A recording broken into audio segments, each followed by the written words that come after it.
எனக்கு இட்ட தலைப்பு மனித பிறவியின் பயன். அருமையான தலைப்பு தான்.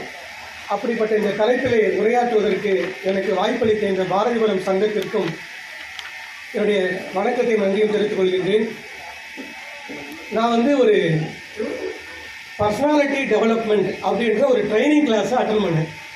அந்த ட்ரைனிங் கிளாஸில் போய் உட்கார்ந்த உடனே அந்த ட்ரைனிங் கொடுக்குற ஆசிரியர் என்ன சொன்னார், நான் சொல்கிறத முதல்ல கேட்டுங்க, அதுக்கப்புறம் தான் ட்ரைனிங் அப்படின்னாரு. சொல்லுங்கண்ணே.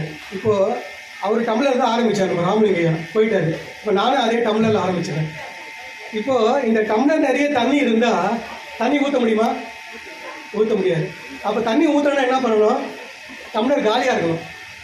அப்போது உங்கள் அறிவு என்ற டம்ளரில் ஏற்கனவே நிறைய தண்ணி இருக்குது. அதாவது நல்ல விஷயம், சன்மார்க்க விஷயம் நிறைய இருக்குது. நீங்கள் நிறைய இப்போ படிச்சிருக்கீங்க, நிறைய கேட்டிருக்கீங்க, நிறைய சிந்திச்சிருக்கீங்க. பல அறிவு சார்ந்த விஷயங்கள் உங்கள் அறிவில், ஆன்மாவில் நிறைய இருக்குது. நான் இல்லைன்னு சொல்ல மாட்டேன். அதெல்லாம் கொஞ்சம் ஓரம் கட்டிடுங்க. அதோடு நீங்கள் உட்காந்தீங்கன்னா நான் பேசுறது போர் அடிக்கும். என்னப்பா தெரிஞ்ச விஷயத்தையே சொல்கிறாரு, எங்களுக்கு தெரியாதா மனித பிறவி பயன்லாம் தெரியாது, எங்களுக்கு நாங்கள்லாம் சாகா வரப்பிற தான் வந்திருக்கோம், நீ வேற புதுசாக சொல்லணுமா அப்படின்ற எண்ணம் தான் வரும். அந்த எண்ணம் வராமல் இருக்கணும்னா உங்கள் அறிவில் இருக்கிறது எல்லாம் ஓரமாக வச்சுட்டு புனிதன் என்ன சொல்ல வரான்றதை கொஞ்சம் கேட்டீங்கன்னா அப்போ உங்களால் ஏற்றுக்க முடியும். உண்மையா? அதை தான் அவர் சொன்னார். அந்த உங்கள் அறிவு என்ற டம்ளரை காலியாக வச்சிங்க, அப்போ தான் நான் ட்ரைனிங் கிளாஸில் சொல்கிறதெல்லாம் உங்களால் கேட்க முடியும், ஒத்துக்க முடியும், ஏற்றுக்க முடியும் அப்படின்னாரு. ஆகவே நானும் இந்த நேரத்தில் அந்த கோரிக்கை வச்சுட்டு, பொதுவாக சன்மார்க்க சபையில் பேசுகிறது என்ன சொல்லுவாங்கன்னா, எல்லாரும் சொல்கிறது தான் கொல்லங்கரையில் ஊசி விற்கிறது தான். கொஞ்சம் மாற்றி சொல்லுவோம். திருப்பதியில் லட்டு விற்க முடியுமா? லட்டு விற்க முடியாது. திருநெல்வேலியில் போய் நம்ம அல்வா விற்க முடியுமா? விற்க முடியாது. அது மாதிரி இந்த இடத்துல சன்மார்க்கம் சொல்கிறது கொஞ்சம் போடிக்கிற மாதிரி தான் இருக்கும். ஆனால் ஒரு நல்ல விஷயம் விஜயகிருஷ்ணன் செஞ்சுருக்காரு. என்ன விஷயம்னா, சபைக்குள்ளே வைக்காம சபைக்கு வெளியே தெருவில் வச்சுருக்காரு. இப்போ இங்கே உள்ள எல்லாரும் ஏற்கனவே இந்த அறிவு உள்ளவங்க தான். ஆனால் இதை பற்றி தெரியாதவங்க இங்கே நிறைய பேர் இருக்காங்க. பக்கம் உள்ள வீடில் பல வேலைகள்லாம் இருக்காங்க. அவங்களாம் இந்த ஒலிபெருக்கி மூலமாக அவங்களாம் இந்த விஷயத்தை நிறைய பேர் கேட்பாங்க. அவங்களுக்காக இந்த நேரத்தில் சொல்கிறத நான் ரொம்ப மகிழ்ச்சியாக நான் ஏற்றுக்கிறேன். ஆக இப்போ விஷயத்துக்கு வருவோம். அதாவது வள்ளல் பெருமான் சத்திய சரித்திரத்தில் அழகாக சொல்கிறாரு, அறியா பெருவாழ்வை பெறுதற்குரிய உயர் அறிவுடைய மனித தேகம். உயர்ந்த 84 லட்சம் யோனி பேதங்களில் எல்லா உயிர்களை விட இந்த மனித பிறவிதான் அடியா பெருவாழ்வை, மரணமில்லா பெருவாழ்வை பெறுதற்குரிய உயர்ந்த அறிவுடைய இம்மனித தேகம் நாம எடுத்திருக்கோம், இப்பிறவி எடுத்திருக்கோம். அப்போ அந்த பிறவியின் பயன் என்ன? இது நிறைய பேர் பாடிட்டாங்க. அரிதறிது மன்ற பிறத்தல் அரிது, அதனினும் அரிது, கூன் குருடு செவிடி நீங்கி பேடி நீங்கி பிறத்தல் அரிது, கூன் குருடு செவிடி பேடு நீங்கி பிறத்தல் காணும் ஞானமும் கல்வியும் நயத்தல் அரிது, ஞானமும் கல்வியும் நயந்த காலையும் தானமும் தவமும் தான் செய்தல் அரிது. நாமெல்லாம் வள்ளல் பெருமானுக்கு தினந்தோறும் ஒரு நொடி பொழுது நன்றி சொல்ல கடமைப்பட்டிருக்கோம். ஏன்னா இதெல்லாம் நமக்கு இல்லை. கூன் குருடு செவிடு பேடு அதெல்லாம் இல்லாமல் உயர்ந்த அறிவுடைய பிறப்பை பெற்றிருக்கின்றோம். அதை விட பெரிய விஷயம், வள்ளல் பெருமானை பற்றியும் சன்மார்க்கத்தை பற்றியும் சிந்திக்கக்கூடிய அறிவை நாம் பெற்றிருக்கின்றோம். இதெல்லாம் நான் பெற்ற அம்மா சொன்னாங்க ஒரு கிஃப்ட் தரப்போறேன்னு. அது அப்புறம் உலகியல் கிஃப்ட். நான் மனித பிறவி எடுத்ததே கிஃப்ட் தான். கைத்தட்டிய 5 பேர்களுக்கு நன்றி. மற்றவங்க அடுத்தது கை தட்டுவாங்க. அதாவது நான் நல்லா பேசுனா தான் கை தட்டுவீங்க, இல்லைன்னு சொல்ல. என்னால் முடிஞ்ச அளவுக்கு பேசுகிறேன். அதே மாதிரி நீங்கள் கை தட்டா தான் நான் நல்லா பேசுவேன். ஓகேலாமா? நமக்குள்ள ஒரு ஒப்பந்தம், வெளியே சொல்லிட்டாருங்க. ஆகவே இப்படி ஒரு உயர் அறிவுடைய மனித தேகத்தை நாம் எடுத்திருக்கின்றோம். இந்த பிறவியினால் நாம் அடைய வேண்டிய லாபம் என்னன்னா, பொதுவாக எந்த ஒரு தொழில் செஞ்சாலும் எந்த ஒரு வேலை செஞ்சாலும் அது மூலமாக என்ன லாபம் கிடைக்கும் அப்படின்றத நாம் எதிர்பார்க்கணும். இப்போ சின்ன வயசில் எங்கள் அப்பா அம்மா கடைக்கு அனுப்புவாங்க. கடைக்கு அனுப்பிச்சா என்ன பண்ணுவோம்? 5 காசு தரியா, 10 காசு தரியா. இப்போல்லாம் 5 காசு 10 காசுலாம் தெரியாது பசங்களுக்கு. இப்போல்லாம் 5 ரூபா, 10 ரூபா, 50 ரூபா, 100 ரூபா, 10 காசு கொடுத்தா தான் கடைக்கு போகும். அப்போ ஒரு சின்ன ஒரு கடைக்கு போய் ஒரு அப்பா அம்மாவுக்கு உதவி செய்யறதுக்கு ஒரு லாபத்தை எதிர்பார்க்கணும். கடைக்கு போனால் 10 காசு கிடைக்கும். எங்கள் அப்பா டெய்லி எனக்கு 10 காசு கொடுப்பாரு. அப்போது சேர்த்து வச்சு 1 ரூபா வந்தோன்னா படத்துக்கு போயிட்டு வருவேன். 1 ரூபா டிக்கெட், 90 காசு டிக்கெட்டு, 10 காசுக்கு ஸ்நாக்ஸ் வாங்கி சாப்பிடுவோம். ஒரு வேலை எல்லாம் முடிஞ்சிடும். இன்னைக்கு 1 ரூபாய் வச்சு தெருவில் வெளியே வந்தால் காரியத்துக்கு போகணும். ஆகவே ஒரு சின்ன விஷயத்தில் நம்ம லாபம் எதிர்பார்க்குறோம். ஒரு வியாபாரம் செஞ்சால் ஒரு லாபத்தை எதிர்பார்க்குறோம். ஒரு யாருக்காவது ஒரு உதவி செஞ்சால் ஒரு லாபத்தை எதிர்பார்க்குறோம். சும்மா ஒரு சின்ன உதவி செஞ்சால் கூட அவன் நன்றி சொல்ல வச்சிங்களேன், தேங்க்ஸ் சொல்ல வச்சிங்களேன், ஒரு நன்றி கூட சொல்லையா அவன் அப்படின்னு நம்ம எதிர்பார்க்குறோம். ஆக்சுவலாக தவறு. உதவி செஞ்சா அது புண்ணியன்ற எண்ணமே நமக்கு வரக்கூடாது. ஆக்சுவலாக இப்போ இந்த பிறவி நாம் ஏன் எடுத்துருக்கோம்னா, நாம் செஞ்ச பாவத்தை அனுபவித்து எடுத்திருக்கோம். அதே சமயம் நாம் செஞ்ச புண்ணியத்தை அனுபவிக்கவும் நாம் பிறந்திருக்கின்றோம். இன்னைக்கு ஒருத்தர் நல்ல வீடு வாசல் காரு பங்களாவோட இருந்தால் நம்ம என்ன சொல்கிறோம்? கொடுத்து வச்ச மகராசன். இந்த ராமலிங்க சொன்னார் பாருங்க, அடுத்த பிறவிக்கு என்ன எடுத்துன்னு போக முடியுமோ அந்த புண்ணியத்தை தான், அருளை தான் நம்ம பொருளை எடுத்துன்னு போக முடியும். அப்படி போன ஜென்மத்தில் செஞ்ச புண்ணியத்தின் பயன்தான் இன்னைக்கு நம்ம இந்த சன்மார்க்கத்துக்கு வந்திருக்கோம். வள்ளல் பெருமானை பற்றி இங்கே பேசின்னு இருக்கோம். ஆகவே எல்லாத்திலையும் லாபத்தை எதிர்பார்க்குறோம். இப்போ நம்ம என்ன லாபத்தை எதிர்பார்க்குறோம்?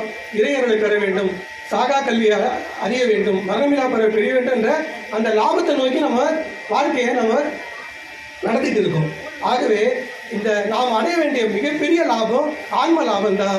அந்த லாபத்தை விட்டுட்டு எதையோ நம்ம லாபம், ஒரு வியாபாரம் பண்ணால் அந்த லாபம் வரணும், இதை பண்ணால் லாபம் வரணும், அதை பண்ணால் லாபம் வரணும், எல்லாத்துலேயும் லாப கணக்கு பார்த்து கடைசியில் ஒன்றும் இல்லாமல் போயிடுறோம். இங்கே சம்பாதிச்ச லாபம் எதுவும் அந்த அருள் உலகத்துக்கு நம்ம கொண்டு போகவே முடியாது. அது வேலைக்கே ஆகாது. நான் இத்தனை கோடி சம்பாதிச்சேன், இத்தனை வீடு இருக்கு, இத்தனை அதை வச்சு இறையர்களை பெறவே முடியாது. அப்படி வாழ்ந்ததே வேஸ்டியா. இப்போ என்ன ஒருத்தர் கேட்பாரு, அசைவம் சாப்பிட்டியா? சாப்பிட மாட்டேன். சிகரெட் குடிப்பியா? குடிக்க மாட்டேன். தண்ணி அடிப்பியா? அடிக்க மாட்டேன். பாக்கு வெத்தலை போடியா? போட மாட்டேன். நீ வாழறதே வேஸ்ட்னுவாரு. சரி, அவரை பொறுத்தவரைக்கும் அப்படிதான். பேருக்கு ஏற்ற மாதிரி புனிதனுக்கு ஏற்ற மாதிரி இப்படி இருக்கு, எதுவுமே எந்த பழக்கம் இல்லாம பண்ணுவேன். ஆக்சுவலா நம்ம திருப்பி சொல்லணும், நீ வீடு வச்சுருக்க, கார் வச்சுருக்க, பங்களா வச்சுருக்க, கோடி சொத்து வச்சுருக்க, 200 சவரன் நகை வச்சுருக்க, நீ வாழ்ந்ததே வேஸ்ட்டுன்னு. இதெல்லாம் வச்சு என்ன பண்ண முடியும்? இறையர்களை யார் ஒருத்தர் பெறுகின்றார்களோ அவர்கள் தான் உண்மையாக வாழ்ந்து கொண்டிருக்கிறார்கள் என்று அர்த்தம். மீண்டும் அந்த ஒரு 10 பேர் இப்போ கைத்தட்டு இருக்காங்க. நன்றி. போக போக கொஞ்சம் கொஞ்சமாக தான் வளர்ச்சி வரும். எடுத்தவொடனே 100 பேர் கை தட்ட மாட்டாங்க. ஆகவே இப்படிப்பட்ட லாபத்தை உலகிய லாபத்தை நாம் எண்ணி பார்க்கவே கூடாது. நாம் அடைய வேண்டிய ஆன்ம லாபம் என்னன்னு நான் சொல்லலை, வள்ளல் பெருமான் சொல்றாரு. ஸோ அதை பற்றி இப்போ நம்ம சிந்திப்போம். ஆன்ம லாபம் என்றால் என்ன? ஆன்மா என்றால் என்ன? ஆன்ம லாபத்தை அடையும் வழி என்ன? ஆன்ம லாபம் அடைவதால் என்ன பயன்? இந்த கேள்வி எல்லாருமே வரும். அந்த 4 கேள்வியும் என்னப்பா, ஆன்ம லாபம் ஆன்ம லாபம்னா இன்னா. சரி, ஆன்மானா இன்னா. சரி, ஓகே, ஆன்மா தெரிஞ்சிச்சு, ஆன்ம லாபம் தெரிஞ்சிச்சு. இந்த ஆன்ம லாபத்தை அடையிறதுக்கு என்ன வழி? சரி, வழி தெரிஞ்சிச்சு. இந்த அடைச்சா என்ன பலன்? அவள் தானே இதை சொன்னால் முடிஞ்சிச்சு எல்லாம் பேச்சு. இந்த 4 கேள்விக்கு மட்டும் விட சொல்லிட்டு என்னுடைய உரையை முடித்துக் கொள்கின்றேன். எத்தனை பேருக்கு ஆன்ம லாபம் அடையணும்னு ஆசை இருக்கு? முக்கால்வாசி பேர் தான் கை தூக்கிங்க. பரவாயில்ல, நான் பேசுறதுல ஒரு அர்த்தம் இருக்கு. முக்கால்வாசி பேர் கை தூக்கிட்டாங்க. எல்லாருக்கும் ஆன்ம லாபம் வேண்டும். அந்த குறிக்கோளோட தயவு செய்து உட்காருங்க. அந்த குறிக்கோளோட உங்க வாழ்க்கையை நகர்த்துங்க கேட்டுக்கொண்டு, இப்போ இது ஆசை அல்ல. ஆன்ம லாபம் அடைய வேண்டும் என்பது ஆசை அல்ல, லட்சியம், கடமை. இப்போ நம்ம காலையில நான் வீட்டுல இருந்து புறப்பட்டு வந்தேன். இந்த நிகழ்ச்சி முடிச்சு நான் எங்க போவேன்? வீட்டுக்கு தான் போகணும். நம்ம ஒரு ஆபீஸுக்கு போனாலும் வீட்டுல இருந்து வேலைக்கு வரும், வேலை முடிச்சுட்டு வீட்டுக்கு தான் போவோம். இப்போ நாமெல்லாம் எங்கேருந்து வந்திருக்கோம்? அருட்பெருஞ்சோதி ஆண்டவர் அந்த பரமாத்மாவிட்ட இருந்து வந்த ஜீவாத்மா நாமெல்லாம். அதனால தான் இதுக்கு ஆன்மான்னு பேரு. எல்லா ஈ எறும்புலேருந்து யானை ஈராக எல்லா ஆன்மாக்களும் இறைவன்கிட்ட வந்தது. அப்போ நம்ம திருப்பி எங்கே போகணும்? அங்கே தானே போகணும். எங்கிருந்து வந்தோமோ அங்கே தானே போகணும். அதுதான் நம்ம கடமை. ஆனால் அதை விட்டுட்டு பிறக்கிறது இறக்கிறது இங்கேயே சுற்றின்னு இருக்கும். இந்த பூ உலகத்திலே சுற்றின்னு இருக்கும். அப்போ என்னைக்கு தான் நீங்கள் போக போறீங்க? உங்கள் அப்பா அம்மாவை நோக்கி என்னைக்கு தான் போக போறீங்க? யார் நமக்கு தாய் தந்தை? தாயுமாகி தந்தையுமாகி தாங்குகின்ற தெய்வம் யார்? அருட்பெருஞ்சோதி ஆண்டவர். அவர்கிட்ட போனன்ற ஆசை இல்லையா உங்களுக்கு? இருக்கு, கண்டிப்பாக இருக்கு உங்களுக்கு. அப்போ அந்த வீட்டிலேருந்து வந்தமே திருப்பி நம்ம அங்கே போகணும். அதுக்கு என்ன பண்ணணும்? இந்த ஆன்ம லாபத்தை அடையணும். அதுக்கு என்ன வழின்றதை நம்ம பார்ப்போம். அதை தான் திருக்குறளில் அறம் பொருள் இன்பம் வீடுன்னு கடைசியில் முடிப்பாங்க. ஆனால் அறம் பொருள் இன்பம் தான் சொல்கிறாங்க. வீடு பேரும் இருக்கு.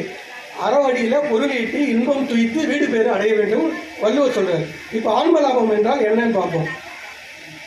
இயற்கை உண்மை வடிவனராகிய கடவுளின், அதாவது அருட்பெருஞ்சோதி ஆண்டவரின் பூரண இயற்கை இன்பத்தை பெற்று எக்காலத்தும் எவ்விடத்தும் எவ்வளவும் தடைபடாமல் வாழ்கின்ற ஒப்பற்ற பெரிய வாழ்வுதான் ஆன்மலாபம்னு சொல்றாரு.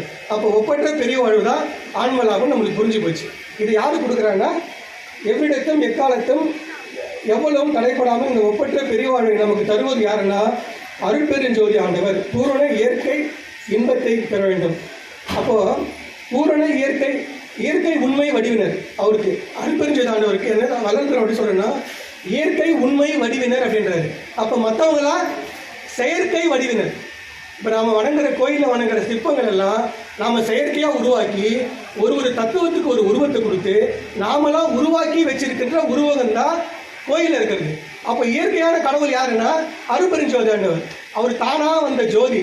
அவர் யாரையும் செதுக்கலை, யாரும் வரையில. இயற்கை அண்ணன் வளர் பெருமான் இயற்கை உண்மை கடவுள் என்றார். உண்மையான கடவுள், இயற்கையான கடவுள், உண்மையான கடவுள். அப்போ மற்றவங்களாம் பொய்யான கடவுளா? பொய்யான கடவுள் கிடையாது. மற்றவங்களாம் நம்ம ஏற்படுத்தின கடவுள். அப்போ உண்மையான கடவுள்ன்றது, இப்போ கடவுள் கடவுள் சொல்லி கோயிலில் போகிறோம். கடவுள்னா என்ன அர்த்தம்? கடவுள் உள்கடன் தான் இருப்பார், அவர் தான் கடவுள். உனக்கு உள்கடன் தான் என்ன இருக்கும்? ஜோதி இருக்கும், அருட்பெருஞ்சோதி. அப்போ அவர் தானே கடவுள். நீ உள்கடன் தான் உனக்கு வந்து சிலை இருக்குமா, விக்கிரகம் இருக்குமா? எதுவுமே இருக்காது, அதெல்லாம் கோயிலில் மட்டும்தான் இருக்கும். அப்போ உனக்குள்ளே இருக்கிற ஜோதி தான் உள்கடந்து நீ அறிய வேண்டிய கடவுள். அதுக்கு அவருக்கு மட்டும்தான் கடவுள்னு நம்ம சொல்ல முடியும். வேற யாரையும் கடவுள் என்று நம்ம சொல்ல முடியாது, சொல்லவும் கூடாது. அவங்கெல்லாம் ஒரு தத்துவம், வணங்கலாம். அவங்களை வணங்கத்தால் உங்களுக்கு என்ன கிடைக்கும்னா, இந்த உலகத்திற்கு வேண்டிய பயன் மட்டும்தான் கிடைக்கும். அதுக்காக நம்ம பிறந்தோம். நமக்கு வேண்டியது அந்த மெய்ப்பொருள், நமக்கு வேண்டியது அந்த சாகா கல்வி, மரணமில்லா பெருவாழ்வு, ஆன்ம லாபம். இது வேண்டும்னா அருட்பெருஞ்சோதி ஆண்டவர் தான் நம்ம வணங்கணும். ஆகவே அதுக்கடுத்து பார்த்தா இந்த மனித பிறப்பினால் அடையத்தக்க ஆன்ம லாபம் என்று நாம் அறிய வேண்டும். கடவுள் என்றால் அருட்பெருஞ்சோதி ஆண்டவரை மட்டுமே குறிக்கும். அது சொல்லிட்டு உங்களுக்கு. ஆகவே ஆன்ம லாபம் என்றால் இயற்கை உண்மை வடிவுடைய கடவுளின் பூரண இயற்கை இன்பத்தை பெற்று வாழும் ஒப்பற்ற வாழ்வே ஆன்ம லாபம். சரிங்கய்யா. அப்போ ஆன்மா என்றால் என்ன? நான் சொல்லிட்டேன் ஏற்கனவே. நம்ம தான் ஆன்மா. நம்ம அந்த நம்ம ஜீவ ஆன்மா. பரம ஆன்மான்றது நம்ம எங்கேருந்து வந்தோமோ அருட்பெருஞ்சோதி பரம ஆன்மா. அதான் பிரைம் மினிஸ்டர்னு சொல்லுவாங்க. பரமன்ற வார்த்தை தான் பிரைம்ன்றது இங்கிலீஷில் மாறிச்சு. பிரைம் மினிஸ்டர், அது பரம ஆன்மா. பிரைம் மினிஸ்டர், நமக்கு யார் பிரைம் மினிஸ்டர்? அருட்பெருஞ்சோதி ஆண்டவர். அங்கேருந்து நம்ம வந்திருக்கோம். ஆகவே நம்முடைய பெயர் எல்லாம் இப்போ இந்த புனிதன் என்றதோ, ராமசாமி, கோவிந்தசாமி, குப்புசாமி, அதெல்லாம் யாருக்கு பேர்? இந்த உடலுக்கு தான் பேர். அப்போ நம்முடைய பேர் என்னது? ஆன்மா. நீங்கள் ஒரு ஆன்மா, அவர் ஒரு ஆன்மா, அவர் ஒரு ஆன்மா, நாமெல்லாம் ஆன்மா. இந்த புனிதன்ற பேர்லாம் இந்த உடலுக்கு தான். இந்த உடல் போச்சுன்னா என்ன ஆகும்? பேரினை நீக்கி பிணமென்று பேரிட்டு ஊரினை கூட்டி ஒலிக்க அழுதிட்டு சூரியன் காட்டிடை கொண்டு போய் சுட்டிட்டு நீரினில் மூழ்கி நினைப்பை ஒழிப்பார்கள் அப்படின்னு திருமூலர் சொல்றாரு. ஆகவே இதெல்லாம் அவள் தான் முடிஞ்சு போச்சு. கொஞ்ச நாள் இருக்கிறதுக்கு உங்களை தூக்கி வச்சு கொண்டாடுவாங்க. இப்போ அது கூட மதிப்பு, இப்போ இருக்கிற போது மதிப்பே கிடையாது யாருக்கும். செத்து போன பிறகு ஐயோ நல்லவன்பா, போயிட்டோம்பா, அவன் இப்படி இருந்தா அப்படி இருந்தான்னு சொல்லிட்டு அப்புறம் புகழ்ந்து என்ன பிரயோஜனம்? இருக்கும்பொழுது அன்பு செலுத்தி, அதான் குரநடை பதில் சொல்றாரு பெருமான், ஜீவர்களிடத்தில் தயவும் ஆண்டவரிடத்தில் அன்பும்.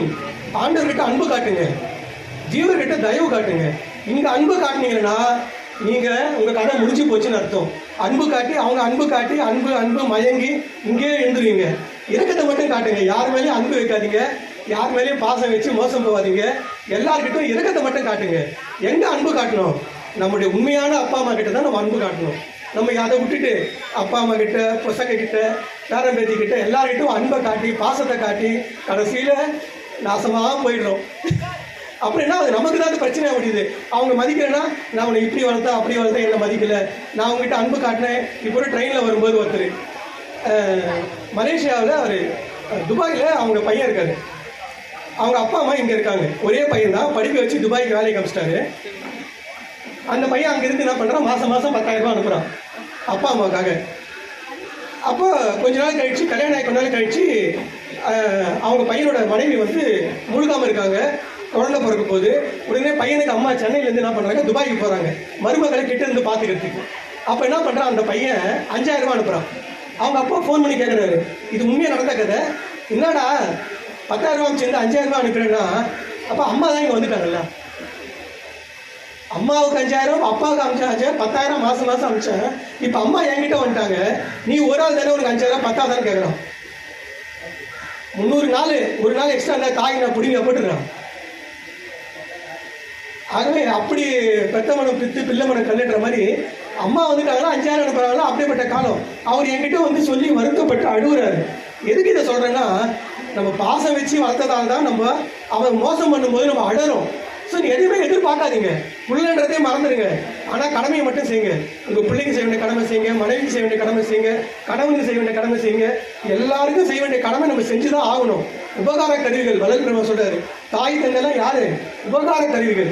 நம்மளுடைய கர்ம வினைகளை தீர்த்துக்கிறதுக்கு தான் இவங்க எல்லாம். அப்பா அம்மா, அண்ணன் தம்பி, அக்கா தங்கச்சி, சொந்தம் பந்தம், புள்ள பேரன் பேத்தி, இதெல்லாம் நம்ம உபகார கருவி. நம்ம செஞ்ச கர்மாவை தீர்க்கிறதுக்கு தான் இவங்களெல்லாம் நம்ம கூட படைச்சி நம்ம கர்மாவை தீர்க்க வைக்கிறாரு. அப்போ நீங்கள் எப்படி லாபத்தை எதிர்பார்க்க முடியும்? அங்கே லாபத்தை எதிர்பார்க்கவே கூடாது. லாபத்தை எதிர்பார்த்தா இப்படி தான் அழுகணும். என் பிள்ளை கவனிக்கல, என் பொண்ணு கவனிக்கல, என் பொண்டாட்டி கவனிக்கல, என் புருஷன் கவனிக்கல, இப்படி அழுதுனே இருக்க வேண்டியதான் உண்மையான ஆன்ம லாபத்தை கோட்டை விட்டுருவோம். ஆகவே எங்கேயோ போகுது கதை. சரி, இது உண்மை இதுக்கு வர. ஆகவே ஆன்ம லாபத்தை அடையும் வழி அதை பார்த்துருவோம். ஏன்னா டைம் ஆகிடுது. ஆன்ம லாபத்தை அடையும் வழி என்னன்னு பார்ப்போம். ஆன்மானா என்னன்னு பார்த்தோம், ஆன்ம லாபம்னா என்னன்னு பார்த்தோம், ஆன்ம லாபம் யார் கொடுப்பான்னு பார்த்தோம். இப்போ ஆன்ம லாபத்தை அடையும் வழி வேற ஒன்றுமே இல்லை, ஜீவகாரணி மட்டும்தான். ஜீவகாரணி ஒழுக்கத்தால் கடவுள் அருளை பெற முடியுமே அல்லாது வேறெந்த வழியாலும் சிறிதும் பெறக்கூடாது என்று உறுதியாக அறிதல் வேண்டும். அதாவது நமக்கு வேண்டிய விஷயத்தை எப்படி வேணா அடையலான்றது வேற விஷயம். ஆனா இந்த ஆன்ம லாபத்தை அடையிறதுக்கு ஒரே வழி என்ன வழி? ஜீவகாரணி மட்டும்தான். சாப்பாடு போடுறது, எல்லார்ட்டும் இரக்கமா இருக்கிறது, தயவா இருக்கிறது, அது மட்டும்தான். அதை தான் பெருமான் சொல்றாரு. இந்த ஜீவகாரணியை மட்டும் வேற எந்த வழியிலும் இங்கே ஆன்ம லாபம் அடைய முடியாது. ஜீவகாரணத்தை கடைபிடிங்கன்னு சொல்றாரு. எப்படி எனில், அருள் என்பது கடவுள் தயவு, கடவுள் இயற்கை விளக்கம். ஜீவகாரணம் என்பது ஜீவர்கள் தயவு, ஆன்ம இயற்கை விளக்கம். ஆகவே நீங்க உங்களை சுற்றி உள்ள ஜீவர்களிடத்தில் நீங்க தயவா இருக்கும்போது தயவை கொண்டு தயவை பெறுதல். இந்த தயவை பண்ணீங்கன்னா அருள் பெருஞ்சோதான் அந்த தயவை நம்ம அடைய முடியும் என்பதை அழகாக எடுத்து சொல்றாரு. ஆகவே ஜீவகாரணிய ஒழுக்கத்தினால் வரும் விளக்கமே கடவுள் விளக்கம் என்றும், ஜீவகாரணிய ஒழுக்கத்தினால் வரும் இன்பமே கடவுள் இன்பம் என்றும், இவ்விளக்கத்தையும் இன்பத்தையும் பலகால் கண்டு அனுபவித்து பூர்த்தியடைந்த சாத்தியர்களே ஜீவன் முக்தர் என்றும், அவர்கள் கடவுளை அறிந்து கடவுள் மயம் ஆவார்கள் என்பதை சத்தியமாக நாம் அறிய வேண்டும். அறிய வேண்டும்னா என்ன அர்த்தம்? பின்பற்ற வேண்டும் என்ற இன்னொரு அர்த்தமும் இருக்கு. தெரிந்து கொண்டால் மட்டும் போதாது. கடவுளர்களை பெறுவதற்கு ஜீவகாரணம் தான் வழி என்பதை அறிந்து கொண்டால் மட்டும் போதாது, அதை கடைபிடிக்க வேண்டும். ஆகவே ஜீவகாரணிய ஒழுக்கம் என்பதை நாம் கடைபிடித்து, சரி ஜீவகாரணிய ஒழுக்கம் என்றால் என்ன? எல்லாத்தையும் கேள்வி வருமா இல்லையா? ஜீவகாரணிய ஒழுக்கம் என்றால் என்ன? ஜீவர்கள் விஷயமாக உண்டாகின்ற ஆன்ம ஒழுக்கம். அது ரெண்டு விதமா இருக்கு ஜீவகாரணியம். பரஜீவகாரணியம், அபர ஜீவகாரணியம். பரஜீவகாரணியம் என்பது பசி மற்றும் கொலையினால் வரும் துன்பத்தை தவிர்த்தல். அபர ஜீவகாரணம் என்பது பிணி, தாகம், இச்சை, எளிமை, பயம் முதலியவற்றால் வரும் அவத்தைகளை நீக்குதல். சரிப்பா, நீ சொல்ற மாதிரி பரஜீவகாரணம் பண்ற, அபரஜீவகாரணம் எல்லாம் நான் பண்றேன். இதை யாருக்கு பண்ணுன்ற எண்ணம் வரும்? எப்படி வரும்? எல்லாருக்கும் வந்துடாது. இப்ப நான் என்னதான் பேசினாலும் எல்லாரும் இதை கேட்குற எல்லாரும் போய் ஜீவகாரணம் பண்ணுவாங்களா? பண்ண மாட்டாங்க. அப்ப யார் பண்ணுவாங்க? யாருக்கு அந்த எண்ணம் வரும்னா, யாருக்கு ஆன்ம உருக்கம் இருக்கோ அவங்க மட்டும்தான் பண்ண முடியும். அப்போ ஆன்ம லாபம் வேணும்னா ஆன்ம உருக்கம் வேணும். அடிப்படை ஆன்ம உருக்கம். ஆன்ம உருக்கத்தோடு பரஜீவகாரணையும் அபரஜீவகாரணம் செஞ்சு ஜீவகாரண ஒழுக்கத்தை கடைபிடிச்சு அப்புறம் அதன் மூலமா தயவை கொண்டு தயவை அடைஞ்சு வள்ளல் பெருமானுடைய அருளை பெற்று மரணமில்லா பெருவாழ் அடைவதே ஆன்ம லாபம். அப்போ அடிப்படை எங்க இருக்கு? ஆன்ம உருக்கம். சரி, இப்போ ஆன்ம உருக்கம் வந்துடும் எல்லாருக்கும்? வராது. அப்போ ஆன்ம உருக்கம் எப்படி வரும்? அதுக்கும் சொல்றாரு வள்ளலாரு. புட்டு புட்டு புட்டு புட்டு வைக்கிறாரு. அந்த ஜீவகாரண ஒழுக்கத்தை படிச்சுங்கன்னா வேற எதையும் உங்க மனசே போகாது. சரி, ஆன்ம உருக்கம் எப்படி வரும்? யாருக்கு வரும்? எல்லோரையும் சகோதர சகோதரிகளால் யார் நினைக்கிறாங்களோ அவங்களுக்கு மட்டும்தான் ஆன்ம உருக்கம் வரும். இப்போ என் பிள்ளை எவ்வளோ கஷ்டப்பட்டாலும் நான் போய் அவனுக்கு செய்வேன். கடனா உடனே வாங்கி எல்லா கஷ்டம் தீக்குவேன். ஏன்னா என் பிள்ளைன்ற பாசம், அந்த உருக்கம். அப்போ எங்க உருக்கம் பிறக்கிறதோ அங்கதான் தயவு பிறக்கும், அங்கதான் ஜீவகாரணம் செய்ய முடியும். அப்ப அந்த உருக்கம் எல்லாருக்கிட்டும் வரணும்னா நீங்க செய்ய வேண்டியது ஒன்னே ஒண்ணுதான், எல்லாரையும் சகோதரிகளாக நீங்கள் ஏற்றுக்கொள்ள வேண்டும். வேற வழி இல்லை. ஏற்றுக்கினா மட்டும்தான் உங்களுக்கு ஆன்ம ஒழுக்கம் வரும். ஆன்ம ஒழுக்கம் வந்தால் ஜீவகாரண ஒழுக்கம் பண்ண முடியும். ஜீவகாரண ஒழுக்கம் பண்ணாதான் இந்த தயவு மூலமாக இறைவன் தெய்வம் பெற முடியும், ஆன்ம லாபம் பெற முடியும், பிறவி பயனை அடைய முடியும். ஆகவே ஆன்ம ஒழுக்கத்தை நாம் உண்டாக்கி கொள்ள வேண்டும் என்பதை சொல்லிக்கொண்டு, ஆகவே எல்லோரையும் சகோதரர்களாக எண்ணி வாழ வேண்டும். அப்படி வாழ்ந்தால்தான் ஆன்ம உருக்கம் ஏற்படும். ஆன்ம உருக்கம் உண்டானால்தான் பசி, பிணி, தாகம், கொலை, பயம், எளிமை முதலியவற்றால் ஏற்படும் துன்பங்களை நீக்க வேண்டும் என்ற எண்ணம் ஏற்படும். இந்த உருக்கம்தான் ஜீவகாருண்ய ஒழுக்கமாகும். இந்த ஜீவகாருண்ய ஒழுக்கத்தால் மட்டுமே கடவுள் விளக்கத்தையும் கடவுள் இன்பத்தையும் அனுபவிக்க முடியும்.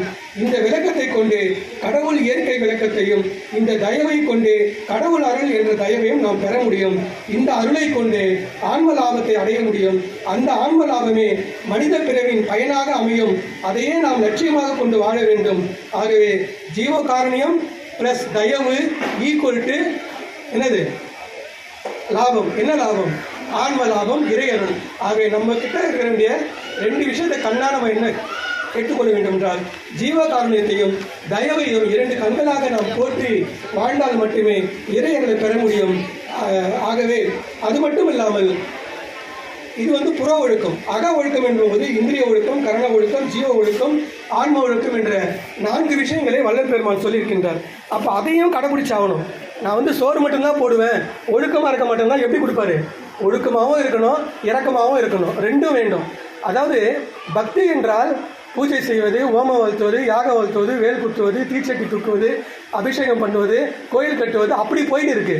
ஆனால் உண்மையான பக்தி என்பது என்ன? ஒழுக்கம்.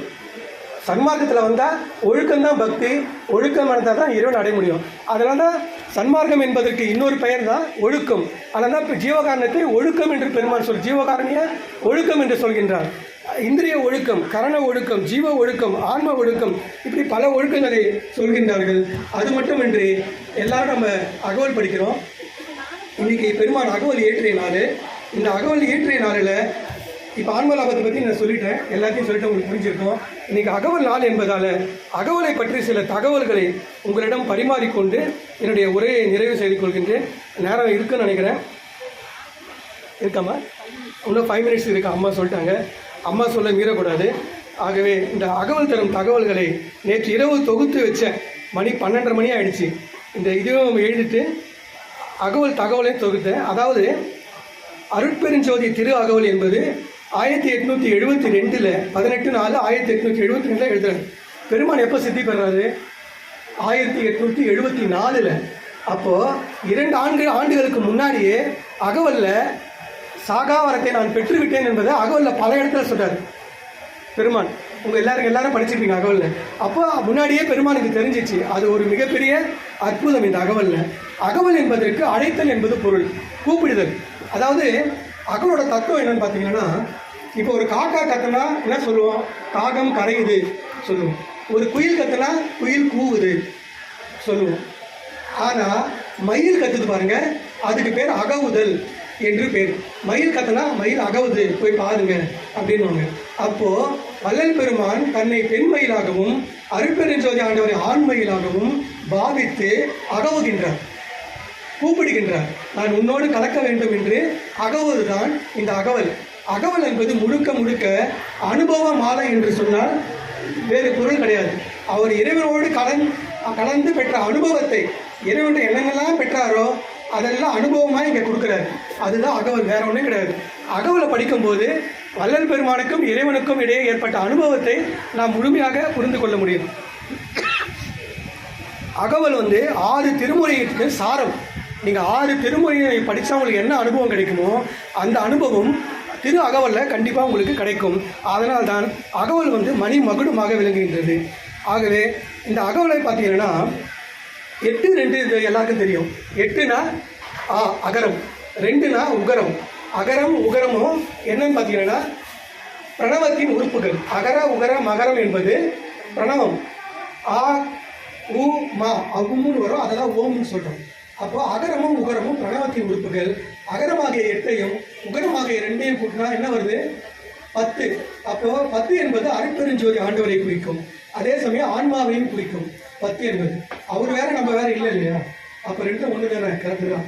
8 2 10னா அருட்பெருஞ்சோதி ஆன்மாவையும் குறிக்கும். அந்த 8 2 அகவல்ல இருக்கு. எப்படின்னு பார்த்தீங்கன்னா, அகவல் முதல் எழுதினது ஆனா 8, அகவல் எழுதின நாளும் சித்திரை 8.